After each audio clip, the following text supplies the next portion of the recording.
One of the key advantages of Microsoft Word is it's all about saving time. There are so many shortcuts, tips and hints that will help you save time. It's not funny. And one of the ones that is really important is when you're writing a letter, the ability to actually add in a date or today's date without having to type it in. So you can see I'm actually starting to write a letter on the screen. So I'm down to where I would actually insert a date, and I can do that very quickly by simply going Alt-Shift-D. And what it actually has done is inserted today's date.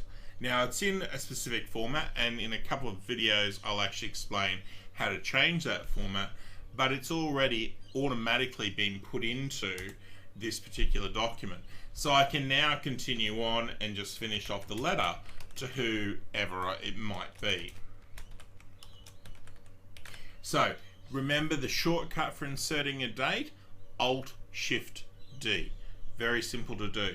Now if you actually change this date or you reopen the document on another day and you want to update it, all you do is press the F9 key and it just simply updates the date to today's date.